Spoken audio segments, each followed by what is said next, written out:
ಸರ್ಕಾರದಲ್ಲಿ ಲಿಂಗಾಯತರಿಗೆ ಸಿಗಬೇಕಾಗಿರುವುದು ಸಿಗಲೇಬೇಕು. ಲಿಂಗಾಯತರು 34 ಜನ ಶಾಸಕರಿದ್ದೇವೆ, ಪ್ರಾತಿನಿಧ್ಯ ಮತ್ತು ಸ್ಥಾನಮಾನ ಬೇಕು ಅಂತ ವಿಜಯಪುರದಲ್ಲಿ ಕೈಗಾರಿಕಾ ಸಚಿವ ಎಂಬಿ ಪಾಟೀಲ್ ಆಗ್ರಹಿಸಿದ. ತಮ್ಮದೇ ಸರ್ಕಾರಕ್ಕೆ ಆಗ್ರಹವನ್ನು ವ್ಯಕ್ತಪಡಿಸಿರುವಂತದ್ದು ಸಚಿವ ಎಂಬಿ ಪಾಟೀಲ್. ಲಿಂಗಾಯತ ಶಾಸಕರು 34 ಜನ ಇದ್ದೇವೆ, ಸೊ ಹಾಗಾಗಿ ಸಿಗಬೇಕಾಗಿರುವಂತಹ ಸ್ಥಾನಮಾನ ಎಲ್ಲವೂ ಸಿಗಲೇಬೇಕು ಅಂತ ಹೇಳಿದ್ದಾರೆ. ಅಧಿಕಾರ ಹಂಚಿಕೆ ಹೊತ್ತಲ್ಲ ಎಂಬಿ ಪಾಟೀಲ್ ಈ ರೀತಿಯಾದಂತಹ ಹೇಳಿಕೆ ಹೊಸ ಸಂಚಲನಕ್ಕೆ ಕಾರಣ ಆಗಿದೆ. ಸಿದ್ದರಾಮಯ್ಯ ಮತ್ತು ಡಿ ಕೆ ಶಿವಕುಮಾರ್ ಇಬ್ಬರಿಗೂ ಕೂಡ ಬಿಗ್ ಮೆಸೇಜ್ ಕೊಟ್ಟಿದ್ದಾರೆ. ಈ ಮೂಲಕವಾಗಿ ಅವರು ಸ್ವಾಭಾವಿಕವಾಗಿ ಹೇಳಿದಾರ, ಅವರು ಅದಕ್ಕೆ ವಿಶೇಷ ಅರ್ಥ ಕಲ್ಪಿಸುವಂಥದ್ದಿಲ್ಲ. ನಮ್ಮ ಪಕ್ಷದಲ್ಲಿ ಯತೀಂದ್ರದ ಹೇಳಿಕೆ ಆಗಲಿ, ಎಂ ಬಿ ಪಾಟೀಲ್ ಹೇಳಿಕೆ ಆಗಲಿ, ಮತ್ತಾರ್ದರ ಹೇಳಿಕೆ ಆಗಲಿ ಅದಕ್ಕೆ ಮಹತ್ವ ಇಲ್ಲ. ನಮ್ಮ ಕಾಂಗ್ರೆಸ್ ಪಕ್ಷದಲ್ಲಿ ಹೈಕಮಾಂಡ್ ಅಂತಿಮ. ಶ್ರೀಮತಿ ಸೋನಿಯಾ ಗಾಂಧಿಯವರು, ರಾಹುಲ್ ಗಾಂಧಿಯವರು, ಎಐಸಿಸಿ ಅಧ್ಯಕ್ಷ ಮಲ್ಲಿಕಾರ್ಜುನ್ ಖರ್ಗೆ ಅವರು ಸುಪ್ರೀಂ. ಅವ್ರು ಏನ್ ನಿರ್ಧಾರ ಮಾಡ್ತಾರ ಅದು ಫೈನಲ್. ಮತ್ತೆ ಇದನ್ನು ನಾನು ಹೇಳ್ಬೇಕಾಗಿಲ್ಲ, ಮುಖ್ಯಮಂತ್ರಿಗಳು ಸ್ವತಃ ಹೇಳಿದಾರ, ಎಲ್ಲಿವರೆಗೆ ನನಗೆ ಹೈಕಮಾಂಡ್ ಹೇಳ್ತಾರೆ ಅಲ್ಲಿವರೆಗೆ ಮುಂದುವರಿತೀನಿ. ಡಿ ಕೆ ಶಿವಕುಮಾರ್ ಅದನ್ನೇ ಹೇಳಿದಾರ. ನಮ್ಮಲ್ಲಿ ಯಾವುದು ಗೊಂದಲ ಇಲ್ಲ. ಅವ್ರವ್ರ ಇದಕ್ಕೆ ಒಲವು ಇರ್ತದೆ, ಅದಕ್ಕೆ ಇರ್ತದೆ, ಅವ್ರ ಆಶಯ ಇರ್ತದೆ, ಹೇಳೋದು ತಪ್ಪಲ್ಲ. ಅದ್ರಾಗ ಏನದ, ಅದಕ್ಕಿಂತ ತಪ್ಪೇನದ. ನಮ್ಮ ಪಿ ಎಂ ಅಶೋಕ್ ಅವರು ಊಟಕ್ಕೆ ಕರೆದಿದ್ರು, ಎಲ್ಲರಿಗೂ ಊಟಕ್ಕೆ ಹೋಗಿದ್ದೀವಿ, ಊಟ ಮಾಡಿದೀವಿ. ನಮ್ಮ ಸಮಾಜದ ಹಿತಾಸಕ್ತಿಗಳ ಬಗ್ಗೆ ಚರ್ಚೆ ಮಾಡಿದೀವಿ, ಸಮಸ್ಯೆಗಳ ಬಗ್ಗೆ ಚರ್ಚೆ ಮಾಡಿದೀವಿ. ನಾವು ಸುಮಾರು 34 ಮಂದಿ ಎಮ್ ಎಲ್ ಎ ಇದೀವಿ. ಹೈಯೆಸ್ಟ್ ಬ್ಲಾಕ್ ಈಗ 134 34 ನಾವೇ ಇದೀವಿ.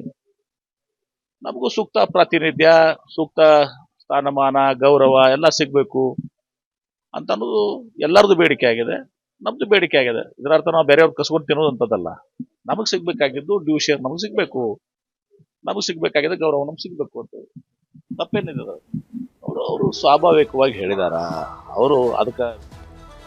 ಸಿಎಂ ಸಾಹೇಬ್ರೆ, ಸಾರಿಗೆ ಸಚಿವರೇ, ನೀವು ನೋಡ್ಲೇಬೇಕಾದಂತಹ ಸ್ಟೋರಿ ಇದು. ಶಕ್ತಿಗಾಗಿ ಓಡಿ ಓಡಿ ತಮ್ಮ ಶಕ್ತಿಯನ್ನೇ ಕಳೆದುಕೊಂಡು ವಾಪಸ್.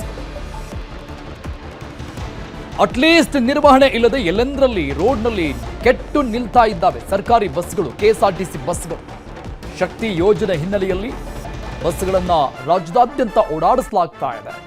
ಆದರೆ ಶಕ್ತಿಹೀನವಾದಂತಹ ಪರಿಸ್ಥಿತಿಯಲ್ಲಿ ಸಾರಿಗೆ ಬಸ್ಗಳಿರುವಂಥದ್ದು. ಎಲ್ಲೆಂದರಲ್ಲಿ ಕೆಟ್ಟು ನಿಂತುಕೊಳ್ಳುವಂತಹ ಪರಿಸ್ಥಿತಿ ಬಂದೊದಗ್ತಾ ಇದೆ. ಹೆಚ್ಚುವರಿ ಬಸ್ಗಳ ಅವಶ್ಯಕತೆ ಇದೆ, ಬಟ್ ಇರುವಂತಹ ಬಸ್ಗಳು ಕೂಡ ಸರಿಯಾಗಿ ನಿರ್ವಹಣೆ ಆಗ್ತಾ ಇಲ್ಲ. ಇನ್ನು ಮತ್ತೊಂದು ಕಡೆ ಕಷ್ಟ ಕಾಲದಲ್ಲಿ ಆದಂತಹ ಡ್ರೈವರ್ಗಳನ್ನೇ ಕಷ್ಟಕ್ಕೆ ತಳ್ಳಿತ NWKSRTC. ತುರ್ತು ಸಂದರ್ಭಗಳಲ್ಲಿ ಬಸ್ಸನ್ನ ಓಡಿಸಿದಂತಹ ಡ್ರೈವರ್ಗಳಿಗೆ ಇನ್ನೂ ಸಂಬಳ ಕೊಟ್ಟಿಲ್ಲ ಇಲಾಖೆಯಿಂದ. ಸಾರಿಗೆ ಇಲಾಖೆಯಿಂದ ಸಂಬಳ ಆಗಿಲ್ಲ ಡ್ರೈವರ್ಸ್ಗಳಿಗೆ. ಅನೇಕ ತುರ್ತು ಸಂದರ್ಭಗಳಲ್ಲಿ ಬಸ್ಸನ್ನ ಓಡಿಸಿರುವಂತವರು ಡ್ರೈವರ್ಸ್. ಗುತ್ತಿಗೆ ಆಧಾರದಲ್ಲಿ ನೇಮಿಸಿದ ಡ್ರೈವರ್ಗಳನ್ನ ಸರ್ಕಾರ ಮರೆತು ಬಿಡ್ತಾ. ಹಾಗಾದ್ರೆ ಕೈಯಲ್ಲಿ ಕೆಲಸ ಇಲ್ಲ, ಮತ್ತೊಂದು ಕಡೆ ಬರಬೇಕಾದಂತಹ ಸಂಬಳವೂ ಇಲ್ಲ. ಹಾಗಾಗಿ ಸಂಕಷ್ಟದಲ್ಲಿದ್ದ. PF ಮತ್ತು ASI ಸೌಲಭ್ಯದ ಹಣವೂ ಕೂಡ ಅವರಿಗೆ ಸಿಗ್ತಾ ಇಲ್ಲ, ಜಮೆ ಆಗ್ತಾ ಇಲ್ಲ.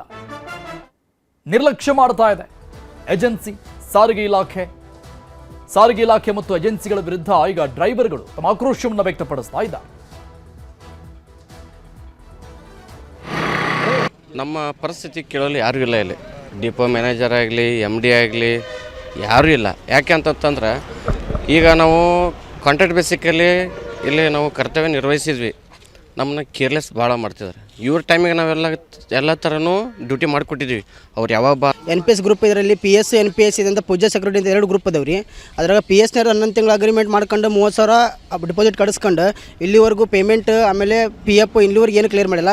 280 ರೂಪಾಯಿ ದಂಡ, ಒಂದು ದಿನಕ್ಕೆ 700 ರೂಪಾಯಿ ಪಗಾರ ಸರ್.